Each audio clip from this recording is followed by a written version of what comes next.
Hey, everybody. This is Alex Stamos, director of the Stanford Internet Observatory. I'm coming to you live with 4 students from Stanford Computer Science and Master's International Policy program. We've done a number of discussions about research work that we have done at Stanford around disinformation, safety, and security and the like.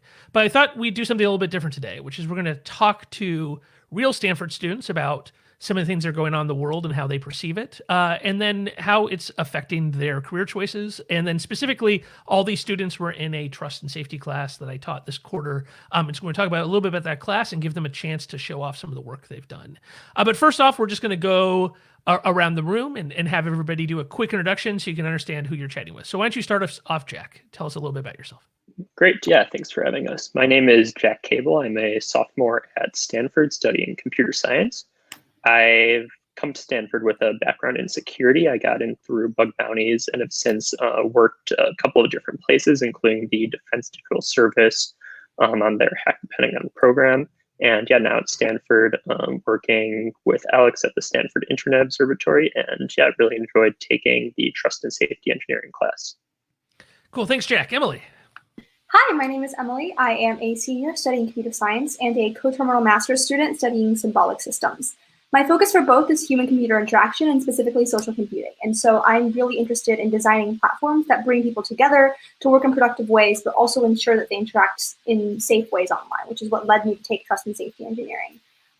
In terms of work that I've done in that field, I've been doing a great deal of research in the HCI lab, and I'm also involved with the Stanford Digital Civil Society lab, where I'm interested in figuring out ways to create communities for people to talk about how to create civil society spaces online. Awesome. Are you graduating, Emily, or you can do another year with that co-term? So I'll do one more year with the co-term, yes. Okay, great. Matt. Hi, I'm Matt. I am a senior studying computer science and minoring in electrical engineering. My track is systems, so operating systems, lower level programming, kind of the way things work under the hood. And I also do embedded systems, so throwing a little bit of hardware in there, adding sensors, microprocessors, all the fun stuff. Yeah. Can't be a geek without a double E. That's what we always say. This is our gain sign. It's the right-hand rule. So if you ever see people flashing this, that's how you know. Are you graduating, Matt? I am not. I'm looking to apply for the co-term, and then I'm also continuing to finish up my senior year because I took a leave of absence to study Mandarin in China last year. Oh, awesome. Really cool. Yeah. And Lisa. Hi, I'm Lisa. I'm a master's student in international policy, focusing on cyber policy.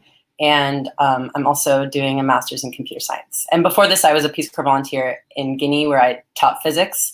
And my interest in trust and safety came from trying to think about the ways that technologies are affecting communities that are not, how the negative externalities of technologies and communities that where the engineers don't come from. Great, thank you. So let's jump into it. So there is probably not a university in the world that is more responsible to where Silicon Valley is where it's now than Stanford. And that is both from a good and a bad position, right? So, a lot of people don't know this, but, the world venture capital community is headquartered on Sand Hill Road. Sand Hill Row actually belongs to Stanford University. All those beautiful $1,000 square foot, rustic looking offices that the VCs work in are actually belong to Stanford and are just on long-term leases. Stanford has done a huge amount of work around kind of industrializing research that's happened on campus. And there's a lot of companies that have been founded by Stanford grads, although I'll have to say a couple of the most important ones also needed Cal engineers to make the technology work. But I'll just throw in that for real fast. But anyway, so Stanford's very deeply ingrained in Silicon Valley culture, right? There's a real kind of deep ties between industry and campus, and that has existed for quite a while. And as the world has reacted to some of the kind of the both real and in some cases perhaps a little bit overblown, but a lot of legitimate issues with how tech is used around the world, I'm interested in how that's affected people's perception. So I'll start actually with Lisa, since you're not a computer science student, or you're just starting the computer science master's, but you've been studying a variety of other things, and you've been in the master's in national policy. Coming to Stanford, what was kind of your perception of the tech industry, and did that change at all with the kind of work that you've done there and being kind of embedded now in Silicon Valley? Yeah, so I think I had a perception of the tech industry being overly optimistic and not thinking about the challenges they were creating for many people around the world that were out of their contexts. I think I share that perception with a lot of my international policy colleagues, and it's one of the reasons I felt that it was really important for me to sort of cross over to the other side of campus and make sure I was spending a lot of time in the CS department. And I have been pleasantly surprised by certain people who are thinking really deeply, like you and like Chris Peach, who I work for, about possible harms of technologies, and think that the reason I took this class in the first place was so that I could actually have to make technical trade-offs instead of sort of having some imagined perception of what engineers could do if policymakers told them to. Yeah. But I would say that there's definitely a divide, and my peers in international policy tend to think a lot about the ethical issues of tech, and I don't always get that when I talk to computer scientists. So the people that took your class were all very interested in it, so that was promising. Which is, to be clear, a minority, right? We had in the end 80 students. We started with 105. There's this crazy thing where Stanford students are allowed to drop the class like 40% into it, which is a lot of fun for the person trying to teach it. But anyway, so to the CS students, so Matt, you're a senior. You've spent your entire career. Have things changed during your 4 years at Stanford? Do you feel like things are significantly different now than when you entered Stanford from a CS and EE perspective? I would say, in terms of how my perceptions of the tech industry have changed, and probably those of other people in my class. When I was a freshman, I didn't know a lot about like startups that were and like how that worked. I had never heard of, well, maybe I had heard of VC, but I definitely hadn't met any. And like you go to the career fair and then you've got like 5 VC booths and everyone wants to talk to you, and you have VCs giving guest lectures and presentations. And so I have definitely been introduced to like the Stanford teaches you that it's okay to wear a sport coat with jeans, right? That's like a key part of the educational process of you meeting all the venture capitalists. Perhaps implicitly teaches you that, yes. Yeah. So that's one aspect that I'm more familiar with now. I also, coming in, hadn't worked on production software. And so, after my first internship, just learning the workflows for version control and design reviews and like merging code and that kind of thing was completely new to me. But that's such an important part of writing software in business. Right. So you're learning about those things at Stanford, but like, do you feel like things have changed in the way CS students talk about it? About the kinds of things they're doing, or do you think, are you guys more kind of nose to the grindstone on the real kind of practical aspects of engineering? I think it depends on the person. I think there are definitely people who like look at the headlines and look at like these congressional hearings and look at data breaches like Equifax and look at hacks by nation state actors and get very concerned. Personally, I've always been interested in privacy, and so whenever I'm like looking at a certain, I'm the guy that actually reads the privacy policy. Ooh, I'm sorry. Yeah. So that's something that I've been, I guess, more and more concerned about as technology has increased in scope and power, where I have to worry about like every single app on my phone. Is it using the data that I'm giving it for the purposes that it says, or for those purposes plus other purposes as well?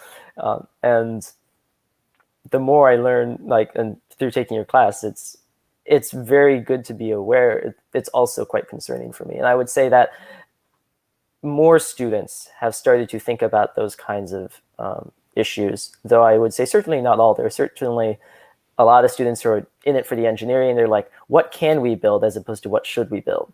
Yeah. So Emily, you're not graduating, so you're not looking for a job right now, but a lot of your people in your year are. Yeah. Have things changed? So, it used to be 5, 6 years ago, lots of Stanford students would go straight to the big companies, the Googles, Yep. the Facebooks, the Microsofts, the Amazons. And there's a bit of a discussion around campus that maybe that's not true anymore. How are the perceptions of the tech giants changed? And has that really impacted how people look for jobs and what they're thinking about for their career? Yeah. So I think that there's still something of like a very large draw toward the big tech companies. One, just because they are so powerful and because they have so much reach everywhere. They seem to have partnerships with every single on-campus student group and with the CS department. I mean, it's almost like, because of that presence, I think that it's very difficult to say that, something has shifted fundamentally as of right now. But I do think that there's a more ethical awareness that even when you join a big company, that you join with the notion that you want to do something more than just be a rank and file engineer and, see what we can build. Rather, it's more like we see that large tech companies are a huge part of the landscape. That can't change, and that probably won't change. But what we can do is change the practices within them and try to criticize, what they are doing and shed light on some of the practices that they have. And so students are still taking the interviews, but you think if they're going to these companies, they're going to be acting differently once they're in the job. Is that? Yeah, I think that's a shift in perception, right? Where instead of just being like, well, I'm just going to build whatever I want to build, and I'm just going to sort of be the software engineer that, the sort of standard cookie cutter software engineer. It's more like I want to be this sort of employee who has a greater purpose and who uses being at, say, Google or Microsoft or whatever as a platform for doing greater things for the world. And I think that is the perception. So students are going to be less excited about going and optimizing an ad tech AI algorithm for 6 months. Yeah, precisely. Right. Which, those of us older folks, we've never really told you that that's what you might be doing for the first year at a company. But that's always been the truth. So Jack, you come to Stanford with a different background, right? So you've done a lot of bug bounty stuff. You've already done work with the Defense Digital Service. Has your government experience, did it kind of cloud your feeling about the Valley when you came in and the fact that you spent years finding bugs, or, is there anything kind of surprised you when you came to Stanford? And now that you're interacting with all these folks? Yeah, I think definitely working at the Defense Digital Service really changed my outlook on just what I wanted to do and what I thought was possible, because you get this perception that nothing can be done in government, that's slow, that it's inefficient, it's old. And some of that's true, of course. Like, government is generally worse at, say, developing software, hiring talent than Silicon Valley. But at the same time, no one's going to do it if we don't. And they need skilled people desperately to work on these projects. So I think that, working in the government really changed my view there. I think that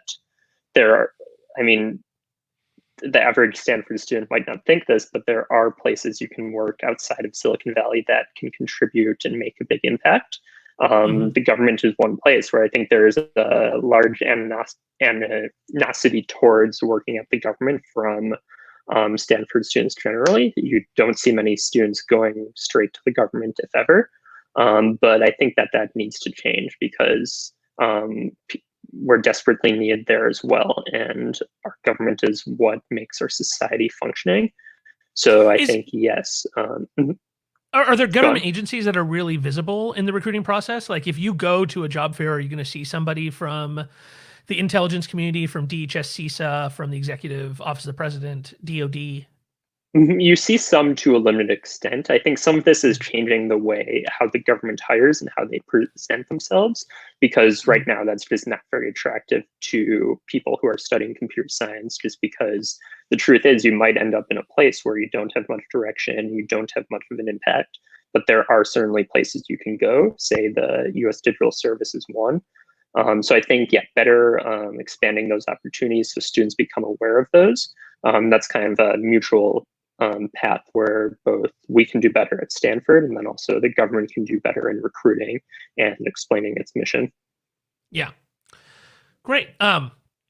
So what I thought we'd do is talk just quickly about the class and what brought all of us together. So you guys got a little preview, but I was going to kind of pull up, this is our syllabus for this class that we're teaching. So there's a bunch of relevant classes at Stanford. So there's CS 155 is a class that's been taught for quite a while by Dan Bonet. Dan, and that is a kind of a core information security class. It was one of the first classes at any university that taught a kind of core information security about how you can make mistakes and then exploit them and then fix them. Is CS 181, I believe, is the ethics class. That's Rob Reish. Sarah, what other classes do you guys think are relevant that have popped up kind of on some of the privacy, safety, security issues? Is there anything I'm missing? There's obviously the crypto classes. Yeah, CS 255 is the cryptography. Right. Class. So 255, in which you talk about the math of cryptography, but obviously then that's applied as well. Mm-hmm. And then we put together this class, and this is my third time teaching it. My second time teaching it. The first time with a real class size. So the first kind of demo last quarter was 10 students, and then this quarter we had 80 mostly computer science students. And the goal here was to talk about all of the issues that aren't normally covered in other classes. So as you can see from kind of our syllabus here, it's a real uplifting, fun class where we had a kind of a rough slog there in the middle that started with hate speech and extremism, went on to terrorism, talked about suicide, non-consensual imagery, sextortion, and child sexual exploitation, and then topped that off with kind of a talk from somebody who worked on a child exploitation case.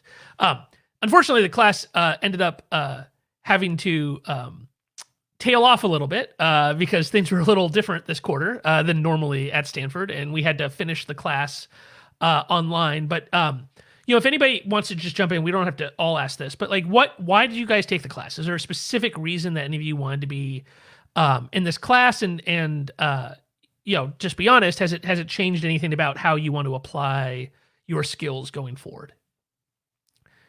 Anybody can jump in if you want. Sure. Okay, yeah. So I took this class because, like I said before, I am interested in privacy and protecting data, and trust and safety was verbiage that I hadn't heard before. But if it, I was like, okay, it's going to protect users of platforms. That's what I want to do when I'm designing any sort of system. And what the class has really taught me is that there are more considerations than just functionality and privacy. You have to design with an eye towards how will someone misuse your platform intentionally using the services that your platform itself provides, as opposed to hacking into it. Yeah. And like you said, it was a little heavy at times, but being exposed to all that is important for the people who will be building systems, the next generation of systems. Awesome. I'm sorry, go ahead, Emily. Oh yeah, for sure. I was going to add on to that and say that my background is in HCI, and I'm passionate about specifically designing platforms for users to actually benefit rather than harm their lives. And one of the most crucial things that I carried out from just your first lecture, where you talked about, well-designed platforms that, were just simply misused within the bounds of all of the features that were designed. Yeah. And at the time that I first heard about your class, I was actually working as a PM at Microsoft. And I, had been working on this product where I had also been thinking a lot about the ethical implications of, it was an AI product that I was working on. And it just sort of led me to start thinking more and more about ethics. And I started talking to more people at Microsoft, within industry, and other friends at Stanford. And that sort of just led me to this class. Just this confluence of all the things that I was interested in, and the background that I did have made me feel like this is something that could really highlight some of the ideas that I was sort of already stewing about. Awesome. Well, so let's jump into showing off your guys' work and some of the stuff you did. So, this class was a bit of a challenge in figuring out how we were going to do an assessment. It is not as, kind of a standard CS class, like an operating systems class or a compiler class or something like that, where you can do regular written tests on knowledge that's been absorbed. And then your practical tests are fill out this framework. Here's a bunch of, C headers, build a memory management routine that, fits our regression tests, and then you'll get graded on that, right? Like, we're talking about much more applied issues, and we're talking about adversarial use of the networks, right? So one of the things we are trying to struggle with is how do we get students to, use the skills that they've done, but also to kind of use their imagination and get to be creative in their work. And so what we did is for the entire 10 weeks, we had one project that had multiple milestones where the students all worked on content moderation systems. And we don't really have time nor require the prereqs for them to do all the AI side themselves. And so, they got used to a couple of the APIs that are available for classifying content, but then they had to design and build a bunch of stuff on top of it. And so we'll start with Matt and Emily. And I think what I'll do is I'll let Emily do kind of a run through of what you guys did with your project. And what you were thinking with your moderation bot. And then we'll have Lisa do an introduction of hers, and then we can kind of talk through and do a demo, and so people can see what you guys built. But first off, I do want to give credit to Jonah. So there was 3 or 4 people on each of these teams. I can only handle a handful of students. I couldn't have, unfortunately, everybody. So this first group was Matt, Emily, but also Jonah Wu, who was not able to be on our stream. So Emily, why don't you talk a little bit through about what you guys built and some of the decisions you made? Yeah, sounds great. I think to start out, the fundamental design problem of designing a content moderation bot is that it has to be able to handle a wide variety of input, including adversarial input. The API that we had at our disposal, which you alluded to, it was the Perspective API by Google. And while Perspective is very good at detecting certain things like profanity and very, very obvious, say, racial slurs and so on, Perspective can also very easily be tricked from things like using profanity for positive purposes, right? Or just misspelling things deliberately and so on. And so the sort of design principle that we had was to include the human in the loop as much as possible and to acknowledge that the AI is going to be imperfect while also deploying the AI in ways that try to maintain safety as much as possible. So by the way, I should say on the upside, you're going to see some bad words appear on the screen. This is actually be an interesting test because I'm streaming this to Twitter, YouTube, and Facebook. And so we'll see if we get content moderated talking about content moderation. So you are going to see some bad words both in our testing and when we go through this. So talk a little bit about, so we provided you guys with some test data. Which I got to say is a terrifying thing to do to university students in 2020 is to send them gigabytes of racial slurs. But we provide you guys with some data, but you also got your own. And what did you guys do for your test data? Like, how did you create kind of realistic scenarios that you could test against? Right. So we had 2 data sets that you gave us, which is from Twitter and also Gab. And we also went out into the real world. Like I went to my spam box, which is a terrifying thing. I actually read through over 100 pieces of my own spam, including, sexy Russian singles in my area and so on and so forth. And so basically we scraped all of that and we basically categorized it manually. And we thought, well, this is racial, this is a racial epithet. This is sexually explicit, this is something that is hate speech and so on. And so we did manual ground truth labels. And so that is the data set that you have displayed right there. We ultimately just ended up with 50 data points that we were labeled and were confident about. And that ended up being the data set that we tested our flagging system on for precision and recall. Great. So here you go, real-time test. So why don't you explain to folks precision and recall and what the trade-offs are here and what you guys had to consider while doing this? Right. So essentially, the trouble with creating these sorts of boundaries is that if you make something too precise, then you are able to catch all the things that you do catch are actually bad, but you will miss a large number of the other bad pieces of content on the platform. If you increase the recall to that, then you'll have a large number of false positives in which, for example, happy birthday bitch or other positive uses of language are going to be incorrectly flagged. And so it's this trade-off of trying to make sure that the things that we catch are all, in fact, bad content, and that we don't miss any bad content that is on the platform. So hopefully I passed the test there. No, that's great. That's Yeah. perfect. That's a great example. Yeah. And this is like a universal problem for lots of folks. And so you created multiple thresholds here that you based, for different kinds of abuse.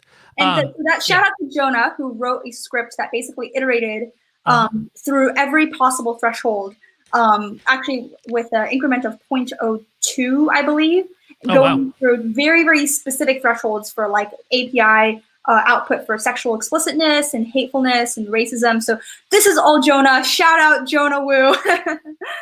Jonah, we hear you, buddy. Thank you for doing that. So that's tough work. Yeah. So you're basically brute forcing all the different opportunities here, and then you're looking kind of quantitatively of how, and then you guys had to make a decision at the end.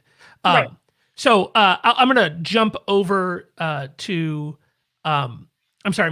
Lisa and have Lisa talk a little bit about on her side and something you guys all had to deal with, which is Lisa, what were the different then outcomes, right? So you guys had to do some of the same things. You had training data. You had to go label that training data, correct? What did you then do when you guys had an operation when the bot was making a decision? Like what kinds of actions can the bot take, and how do you guys think about the design there of what the bot can do and then how humans interact with it? You're muted, Lisa.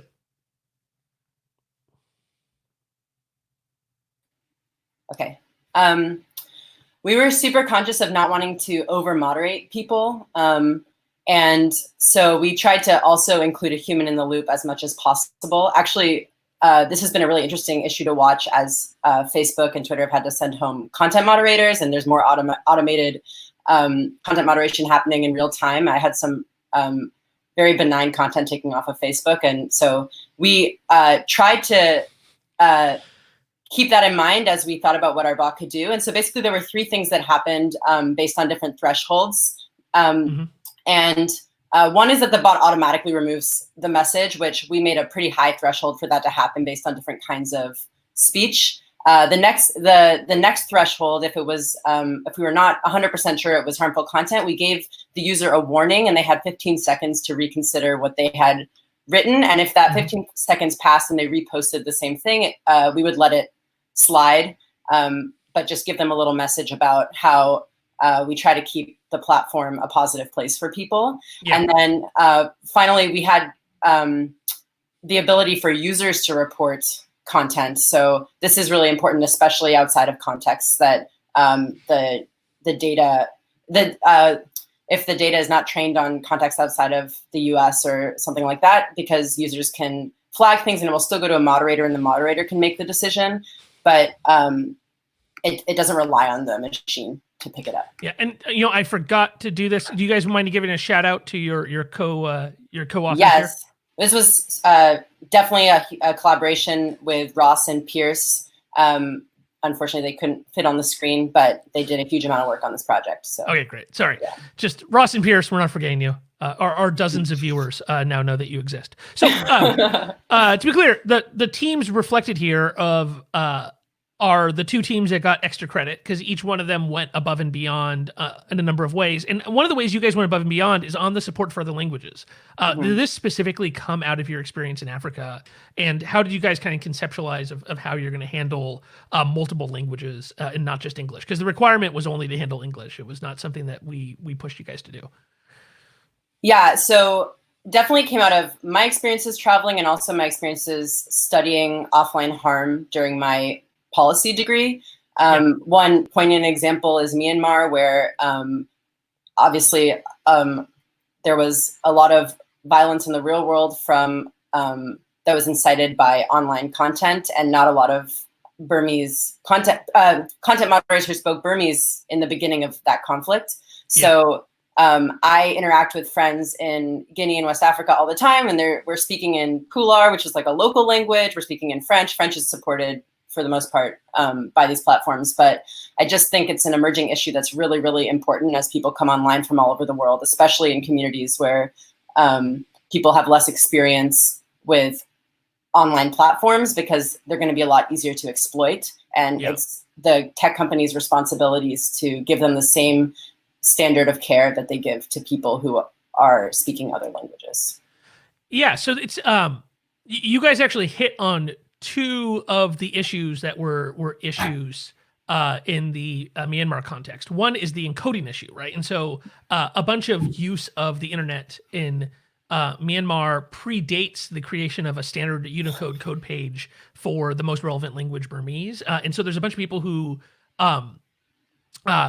were using that kind of encoding, and that encoding was not understood by Facebook. And then the other is the language. Like, what, even if you can read the encoding, the number of content moderators who would speak Burmese who did not live in Myanmar, which is part of the problem you have in Myanmar, is the ethnic violence is being driven by the government. So you can't have people there fighting the government who are also working in offices right there. The number of people who speak Burmese outside of Myanmar is not huge. And so the company had not staffed up the right number of people to handle that. And you guys hit both of those, which I thought was really great. Do you want to talk a little bit about this specifically and kind of what you guys were thinking about the localization on hate speech?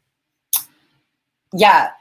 So hate speech is obviously very culturally specific, and there are certain types of hate speech in different countries that we would never pick up on. One that we learned a little bit about is the Cameroonian context, where there's currently a conflict happening between the Anglophone and Francophone regions. Yeah. And an example of hate speech there could be 2 cubes of sugar in water, because the 2 cubes of sugar is the Anglophone region and they will not dissolve, they will not disappear, which is very hateful and inciting in that context, but would never be picked up by the API that we were using. So we actually, there's some awesome organizations that are collaborating with tech companies and maybe even could collaborate more to map local lexicons of hate speech. So Peace Tech is one of those. And you can see on the screen right now some of the social media and conflict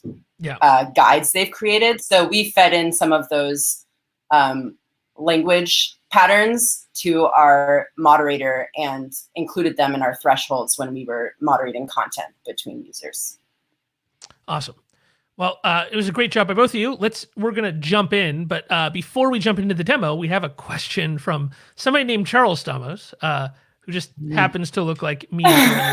In fact, as I get further and further away from my last haircut, I start to look more and more like my father's wedding photo from 1975. Will the class teach students how to use the internet in a safer manner? So we didn't do a lot on that, but does anybody have kind of opinions? You're all at home now. Maybe most of your parents, all your parents are younger than mine, and perhaps are not officially senior citizens. But has the class actually changed your thinking at all around people of different ages, especially? We talked about different racial and cultural groups, but people of different ages using the internet and what kinds of safety issues you have to do. Does anybody have an opinion on that they want to jump in on? I would say that, just from what we've talked about in the class, I think like a core part is just thinking about how what the experience is like for every user of a platform. So there's a number of different categories we covered, and like different groups of people are either more or less vulnerable to different groups of these categories. So you have, I think, like for instance, we could have traditional groups like spam, where seniors might be a little more vulnerable, or when you get to pieces like disinformation, where people who haven't grown up on the internet are maybe less likely to be able to tell what is a credible source.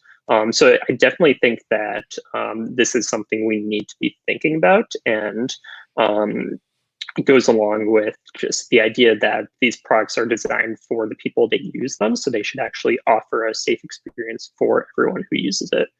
So So Matthew and I actually did our first milestone on the idea of impersonation online, where there are certain individuals who will impersonate, say, an older gentleman who looks very silver foxy and attractive, and who will then say that he is in deep distress and has many medical bills, but he loves you very deeply. And if only you could just send $60,000 to pay for his medical bills, and he will come and marry you one day.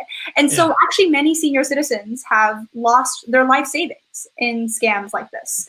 And it's an extremely serious problem. And we had a great time sort of deep diving into this issue. And I think that just sort of following on what Jack said, a very serious concern is when you design a platform for users of a variety of ages, you have to understand the background that they come with and their likelihood of finding certain things credible, right? If someone says that to you, you would be like, of course, this is a scam, but this has to do with both literacy and also the design of figuring out how to present the information in a way so that people, as they use it, can be educated, can be trained in identifying what is and is not credible and how to be safe in that way. So I actually have a humorous / real anecdote. So the class I taught was really just anecdotes and with some Google slides put together for glue between the different stories I told. But on the romance scams, which was a huge deal on Facebook, it continues to be, but something that we worked a bunch on. I actually got an email from a general from Cyber Command, right? So I think he was a 2-star, and he was visiting Silicon Valley, and that he wanted to sit together and talk about serious security issues on Facebook. And I'm like, oh man, okay. So this general comes in, he's not in his uniform because he's doing the Silicon Valley thing. So he's trying to blend in, but the guy's, jeans had obviously been ironed in the Holiday Inn that morning. And so, didn't totally fit in, had this huge retinue of, lieutenant colonels following him, of his attaches. And we all get in this conference room. And I think this is going to be a talk about, attacks by the People's Liberation Army, or it's going to be about, the election security or something. And what he opens with is that a 4-star general somewhere in the Air Force had his official Pentagon photo uploaded to Facebook and an entire profile built about how he was a general in the Air Force, and he loved his country and lawn walks on the beach and was looking for a soulmate, and how his wife had found that profile and got incredibly mad at him, and he was not able to convince her that this was a scam. And so he had called Cyber Command, and Cyber Command had sent a general to come in to talk to us about this issue, which it turned out there's a bunch of these fake profiles, because what the scammers would do is all of these Pentagon photos are public. You just go to the, some Pentagon website and you're able to get these photos of all these high ranking generals. You pick out the best looking, I guess, and you throw them up there and you build these very realistic looking profiles. And apparently it was very effective. So effective. Yeah. So anyway, the things that our government is super concerned about any moment turns out to be perhaps a little more proprietary than one would hope. So let's jump into some demo time. So I'm going to pop this up, and we'll start with Jack and Lisa's example group, but we'll give Matt a chance to get back in there. So this should be the Group 23 chat. Here I am messing up my OPSEC, sharing my Slack window so people can try to figure out all of the secret squirrel Slacks that I'm part of by trying to decode the tiny little icons. So Jack, talk us a little bit about what will happen here if I type something. Mm-hmm. Yeah, so as we discussed, we have a couple different methods that content is moderated. So the first is for the very offensive content. So if that happens, then they'll be automatically removed by the moderator and flagged to the moderation channel. Yeah. And then we have a second category that's a little less offensive speech, where we implemented a timeout for users to reconsider what they stated. And if they still want to post that, then they're allowed to. It still goes to the moderators, but isn't automatically removed. Yeah. The last is just if something doesn't get flagged, then it's still able to be reported by users and sent to the moderators. So yeah, we have those different options, and we can try some different language and see what happens. Okay, so I'm going to try something generic. So I don't see anything there. Is anything going to pop up in the moderation channel for that? So for something like that, nothing will. Nothing will pop up. Okay, great. But now if I do something, so this was interesting. So this is a Slack that we set up just for the team. We used to have a Slack that was part of Stanford's Slack grid, which turned out to be a bit of a mistake because one of the bots escaped our little jail and ended up moderating almost every public Slack channel in all of Stanford. And so I was getting text messages from all these folks in Stanford IT of what the hell was this bot labeled. Thank God it was labeled CS152 so they could figure out that it was us. That was going and telling people that their messages were perhaps a little bit spicy. And so we had to set up a standalone Slack. And so we had this Slack and people were able to play with each other bots. And it's really interesting watching 20-year-olds try to do really nasty things to get moderated with their friends. So everybody would try their own ethnicity or group. So I'm gonna see if I can trigger it by saying something about myself. Oh, Great. So what happened here when I post men suck, and then it obviously, so it pulled that message, it classified it, and here are our options, huh? Mm-hmm. Yeah, so it was seen as a sufficiently offensive message. So the moderators are given a couple different options. They can allow the user to post it again, just a limitation in Slack that we can't reinstate the message. They can keep it removed, or they can choose to block the user if they consider it offensive enough. Lisa, can you try something offensive in one of your 104 languages that you guys support, or 103 non-English languages? You're muted again. Sorry. And I'm testing the quality of your French. Of did you learn anything really useful? Jack, I'm sorry. Can you actually do it? My internet is being unfortunately unreliable. Yeah. Let's see. My French is very poor. Oh, well. There we go. Like je veux te tuer or something like that. Yeah. Okay. So just saying merde is enough to get automatically deleted, which is interesting. That's pretty aggressive. You guys. I mean, we didn't give you guys too much guidance, but that's a pretty aggressive auto moderation there. Just one bad word. Yeah, that was one of the things that we noticed in the Google content moderation API, is that it's super sensitive to certain words and less so to the actual context that's there. So if there's just like one offensive word in a message and nothing else, it'll give it a very high score, say like 0.99 out of 1. So for those, no matter what threshold you choose, the moderation API will still flag it. So that was part of why we wanted to have that humans pretty much always in the loop, because at least with this moderation API and most implementations, it's very difficult to actually tell what that context is saying. Great. And so I'll switch over to the other group for Emily and Matt. So Emily had already mentioned one of the test phrases that I talked to people about. Emily, do you want to explain the happy birthday anecdote that I told so I don't have to say it on video? Sure.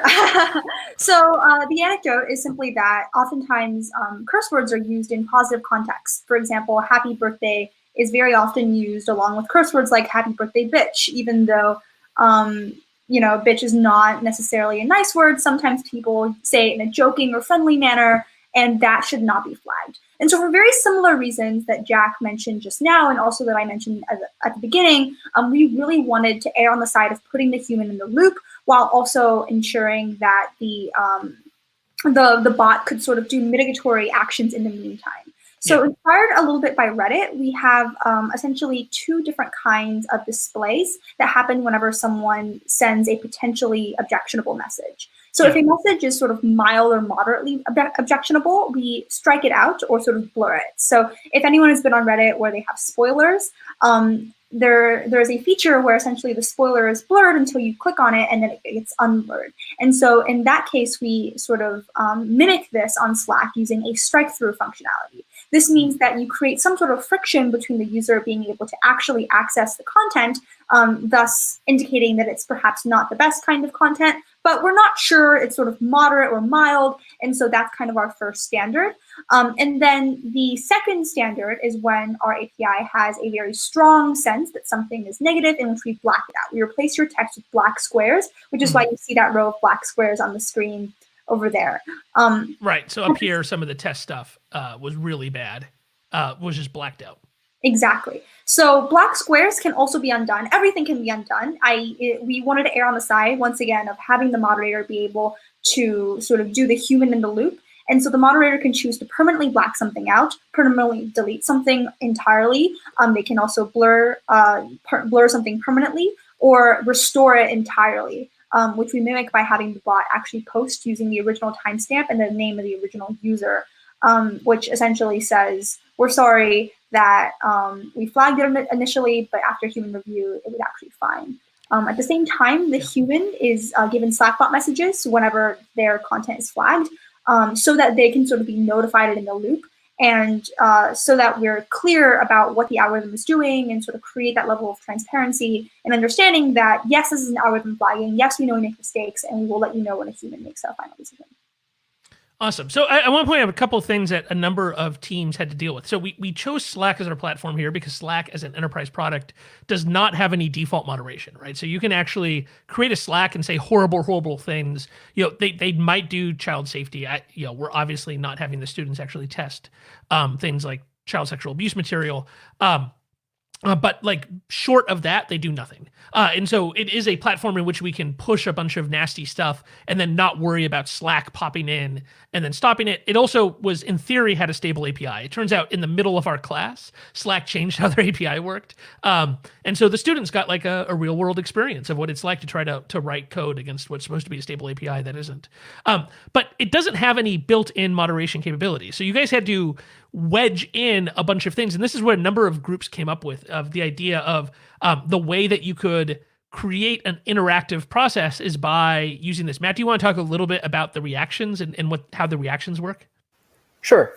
So we used reactions as stand-ins for buttons because given the old API and the new API changes, buttons required external URLs and server things that we didn't know how to set up, or felt like we could have focused our time on that, but we felt like it was better spent on what we did.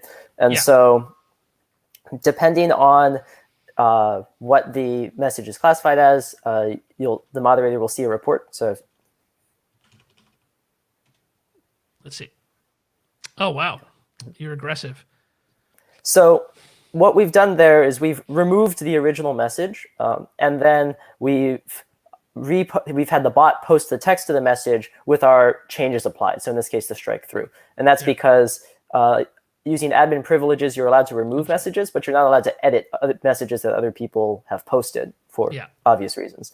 And so if you go to the moderators channel, you can see the report that's come out here. And we give you as much as we have. So there's the perspective scores. That's the Google API. That's classifying the message on all these different metrics. How insulting is it? How toxic is it? How profane is it? And then we have a link to the message. So if you can actually click the link, and then it'll take you to the message that was posted. So in case there's this message that out of context seems really offensive, but the moderator wants to look and see, okay, what kind of discussion was happening around this message, they can immediately go there. And then this is what the bot thinks you can do. And then if you click the check mark, that'll say, leave it up. So then we can go there, and it's no longer blacked or blurred. And if you click, and you have to simulate, because like you said, Slack doesn't have an API to allow for this. So there's no good way for us to do this, but you're simulating the idea of putting it back. Exactly. And the idea behind the strike through is itself is a simulation of something being blurred, or like Reddit spoiler posted, where you can't read it on first glance, but the user, should they choose, still has access to the message if they want to see it. And then the blacked out is nobody can see it until the moderator makes a decision. And then the moderator is allowed to change their mind. So if you go back to group 6 moderators, you can click the check mark to say, oh, what was the original report? I want to, see stuff again. Or not the check mark, sorry, the question mark. Okay. Yep. And say, okay, well, now I want to cancel it entirely. So you can click the X, and what that will do is it will, in the testing channel, just take it out. We didn't include the black squares for the final decision to not pollute the chat. They look kind of jarring. Yeah. But this would be akin to having the black squares there on the initial run. And then the warning sign just permanently leaves it struck through. Awesome. Cool. So to wrap it up, what did you guys learn from doing this? Any interesting kind of lessons that you've got out of doing the final project as a team and having to deal with these problems yourself?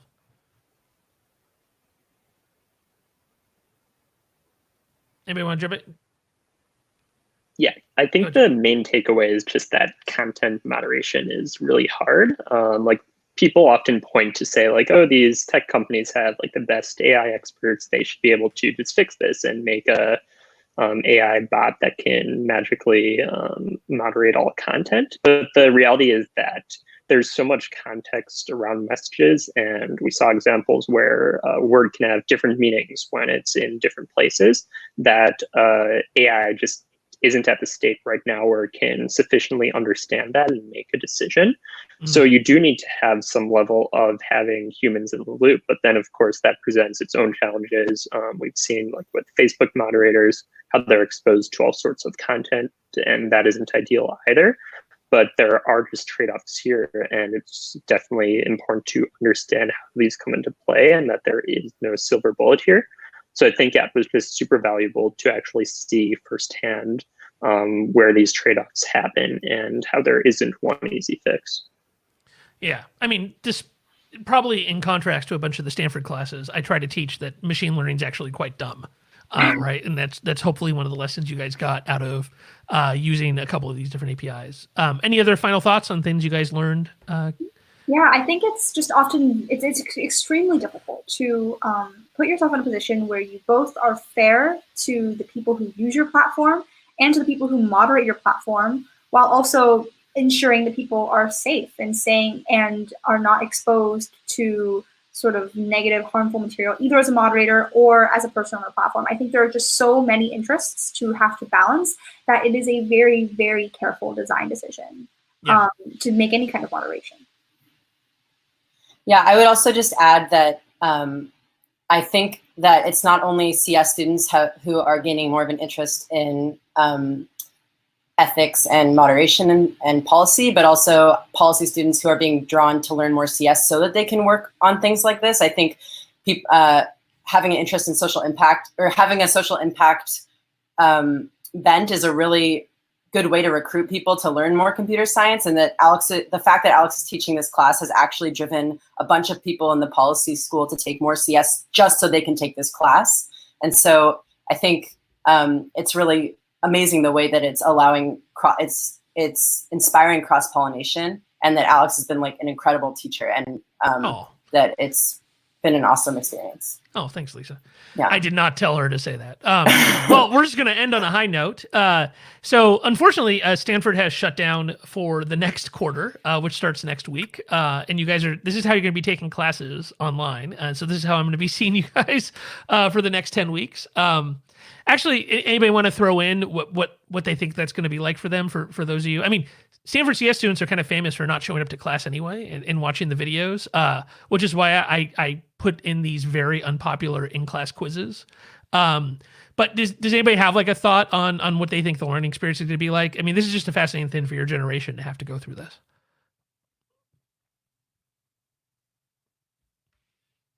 I mean, it's going to be so fascinating to just work on projects, because almost all of my courses are project-based. Matthew and I are actually working on a Hacking for Defense project this coming quarter, and it's involving a lot of interviews, a lot of in-person communication, and so it's really stretching the limits of technology in terms of real-time collaboration and being able to get people on the same page and move projects forward. Because, you know, it's one thing, as you say, to have lectures online in a sort of talking format, because talking is the same either way, but it's quite another communicating and ensuring that people are aligned with regard to project goals. Yeah, go ahead, Lisa. I was just going to add that because of this class, I felt a lot of fear about everything moving online. People are saying that they're leaving their kids, they can't watch their kids all day because they have work, so they're putting them online with people that are being hired to entertain their kids all day. And I immediately just think of our child safety lectures and exploitation. And so I think you warned us this would happen. And it did. To be clear, I didn't warn about coronavirus. Let's not start like a QAnon conspiracy theory that I knew it was coming.